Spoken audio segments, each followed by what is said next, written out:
everybody, this is Francesco Abbruzzino with another Rogue Rant. I want to be as poor as Hillary. Over the weekend, I was talking to a person that had reached out to me through my local media blog, The Scoop Pages. It is a husband and wife that try to piece together enough money to feed their 2 kids. They are receiving the entitlements that they are eligible for, but it is still a struggle at minimum wage. But they're fortunate. Instead of living in their car like they were last month, now they're living in a house. The kids are sleeping on a floor, no air in their house, but they got a roof over their head, no TV, and eating off paper plates with plastic forks. This, folks, this is what I consider to be poor and in dire need of some help. In steps royalty, Hillary Clinton with her claims of despair.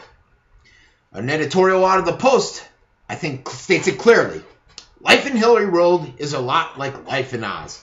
The former First Lady says she knows about the tough life many Americans lead because she and Bill came out of the White House not only dead broke, but in debt.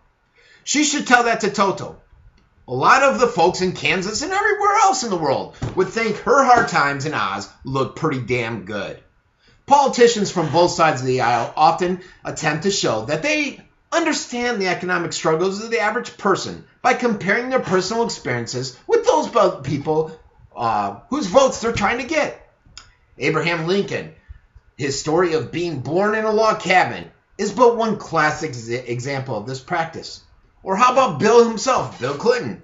When he ran for president in '92, he was a governor of a small southern state, not too far removed from the youthful struggles to make ends meet. You guys remember that story? So, he certainly understood the financial strains that many of us common folk are feeling today, right? In a recent television interview hyping her new book, Hillary Clinton made the claim she and the president were in dire financial straits, at least at that time. I know. Our hearts are going out to them in this time of despair, right? I can't imagine leaving the White House with just over $10 million in debt, especially since the only money Hillary and Bill had coming in was a $10 million advance on her book, her lovely and huge Senate check, Bill's $200,000 a year pension, and Bill's speaking fees that have brought in untold millions. Those poor souls had to piece together the money for a couple mortgages for their $2 million homes, in addition to paying for their daughter's education. Is it really necessary to point out the idiocy of Clinton's use of the plural form of the word mortgage versus mortgages during her interview? I don't think so. Unless your child is one of those exploited college athletes with a free and reduced cost education, most Americans understand the struggle of paying for a child's education. It's a bitch! So welcome to my world, Hillary.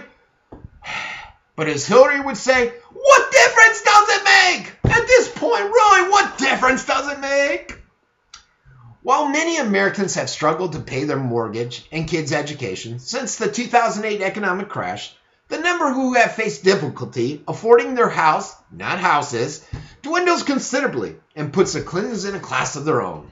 But hard work on Hillary's land doesn't mean a 60-hour work week like most common folk. It doesn't mean a second or even a third job for that matter. No waiting tables for tips or scouring those want ads every morning for searching for a desperately needed job and a few bucks. There's no aching back or sore feet at the end of the day. That's what millions of Americans in Kansas have endured over 5 years under Obama economics, folks. A typical tough day for Mrs. Clinton means checking into a 5-star hotel suite with just time enough to take a long bubble bath and a massage after a long flight on a private jet. That's barely time to relax before heading to a corporate boardroom to have cocktails and a speech that might require a full hour, perhaps even 2. But then it's off to the bank to cash that nice little $200,000 check in speaker's fees. Bill, in fact, did put a strain on the family budget with his lawyer's fees through his hijinks and low life in the Oval Office. They were very expensive.